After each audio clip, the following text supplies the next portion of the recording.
خوشی کی خبر ہے کہ پی ٹی وی نے مشہور ترکی ڈرامے ارطغرل کو اردو ڈبنگ کے ساتھ پیش کرنا شروع کر دیا ہے۔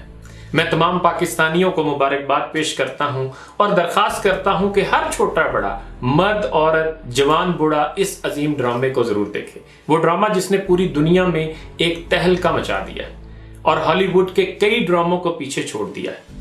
سعودی عرب کی قیادت نے اس کی شہرت سے متاثر ہو کر اس کے مقابلے میں عربی ڈرامے مملکات النار کی پروڈکشن شروع کروا دی۔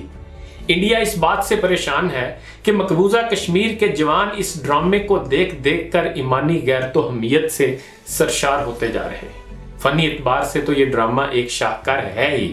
اس کی ایک اور خوبی یہ بھی ہے کہ یہ مسلمانوں پر مسلط کردہ احساس کمتری کا طلسم کدہ توڑ کر پھینک دیتا ہے۔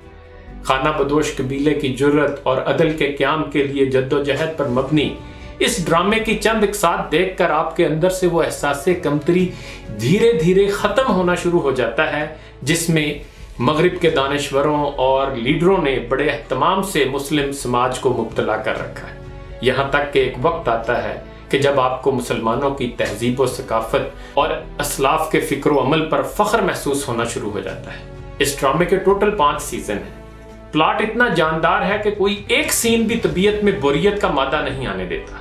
ترک صدر کے دورہ امریکہ کے موقع پر نیو یارک ٹائمز میں ولیم آرمسٹرانگ نے لکھا کہ طیب اردوغان اور ترکی کی نفسیات جاننے کے لیے ارطغرل ڈرامہ دیکھ لیجئے۔ اس ڈرامے کے ذریعے وہ ترکوں میں نیشنلزم کے جذبات پروان چڑھا رہا ہے۔ وہ ترکوں کو فخر سے سر اٹھا کر جینا سکھا رہا ہے۔ وہ اسلامی کلچر کو قابل فخر چیز بنا کر پیش کر رہا ہے۔ اسے ترکی کا سافٹ ایٹم بم ہونے کا تانا دیا جا رہا ہے۔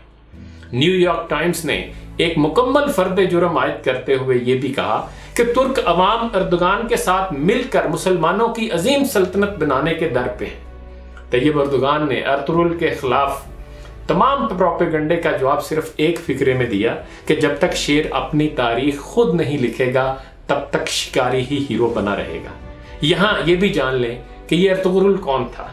ارطغرل غازی سلطنت عثمانیہ کے بانی عثمان کا والد تھا اور بہت بہادر جنگجو تھا، اور سرپھرا ایسا کہ ایک پہاڑ کی چوٹی سے اس نے 2 لشکروں کے مابین جنگ کا منظر دیکھا تو اپنے ساتھیوں سمیت اس لشکر کی مدد کو پہنچ گیا جو جنگ ہار رہا تھا، اور اس طرح وہ ہارتا ہوا لشکر فتح یاب ہو گیا۔ یہ لشکر سلطان علاء الدین کا تھا، جس نے خوش ہو کر انعام میں ارطغرل کو نئی زمینیں عطا کیں، اور اسی کی بھتیجی حلیمہ سلطان سے ارطغرل کی شادی ہوئی۔ ارطغرل کے 3 بیٹے تھے، گندوز، سوچی اور عثمان، اور اس کے تیسرے بیٹے عثمان نے اپنے والد ارطغرل کی وفات کے بعد خلافت بنائی، اور ارطغرل کے اسی بیٹے عثمان کے نام سے ہی خلافت کا نام خلافت عثمانیہ رکھا گیا، جس کے ہاتھ 600 سال تک امت مسلمہ کی قیادت رہی۔ خلافت عثمانیہ کی خامیاں اپنی جگہ، لیکن اس میں کیا شک ہے کہ مسلمانوں کے زوال اور گئے گزرے دور میں بھی خلافت عثمانیہ نے بہرحال مسلمانان عالم کو ایک تحفظ فراہم کیا، اور پورا مغرب اس کے خوف میں مبتلا رہا اور اپنی سازشوں سے بالآخر اسے ختم کر کے دم لیا۔ خلافت عثمانیہ کے حوالے سے سب سے اہم بات یہ ہے کہ اسی خلافت کے ایک تخت نشین 7ویں عثمانی خلیفہ سلطان مراد دوم کے بیٹے سلطان محمد فاتح نے 1453 عیسوی میں قسطنطنیہ، جس کا آج کا نام استنبول ہے، فتح کیا تھا، اور اس فتح کی بشارت نبی مہرباں حضرت محمد صلی اللہ علیہ وآلہ وسلم نے صحابہ کو دی تھی۔ آخر پر یہ ضرور کہنا چاہوں گا کہ اب جنگیں صرف بارودی اسلحے کے محاذوں پر نہیں لڑی جاتی، بلکہ نفسیاتی اور نظریاتی محاذوں پر زیادہ لڑی جاتی۔ ڈراموں اور فلموں کے ذریعے قوموں کے ذہن بنائے اور تسخیر کیے جاتے ہیں۔ میڈیا کے ذریعے پروپیگنڈا کر کے اچھے کو برا اور برے کو اچھا بنا دیا جاتا ہے۔ امریکہ کے سپر پاور بننے اور قائم رہنے میں ایک بہت بڑا کردار اس کے سافٹ امیج کا بھی ہے، جو وہ میڈیا کے ذریعے بناتا اور قائم رکھے ہوئے ہے۔ ترکوں نے ارطغرل ڈرامہ بنا کر ہالی ووڈ کے طلسم کو توڑ دیا ہے۔ ترک اگر کتابوں اور ٹاک شوز پر اربوں روپے خرچ کرتے تو شاید یہ ٹارگٹ اچیو نہ کر پاتے جو انہوں نے ایک ڈرامہ بنا کر اچیو کر لیا، یعنی ایک اسلامی نظریاتی ڈرامے کی پروڈکشن کے ذریعے اپنے نقطہ نظر سے آگاہی، حق اور عدل کے قیام کے لیے ڈٹ جانے اور حق کے لیے کٹ مرنے کے فلسفے کی ترویج، اور نئی نسل کو اسلام کی حقانیت اور آفاقیت کی تعلیم اور اپنے اسلاف کے عظیم کارناموں سے روشناس کرانے کی کوشش۔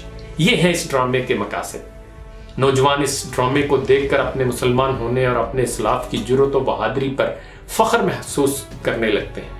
بلا شبہ جدید میڈیا کے عالمی محاذ پر یہ مسلمانوں کی پہلی اور شاندار کامیابی ہے جس کے ذریعے سے مسلمانوں نے اپنا نیریٹو دیا ہے۔ اقبال کے ولولہ انگیز کچھ اشعار ایسے ہیں جو ارطغرل اور اس کے ساتھیوں خصوصاً نورگل، روشان، عبد الرحمن اور بامسے پر صادق آتے ہیں۔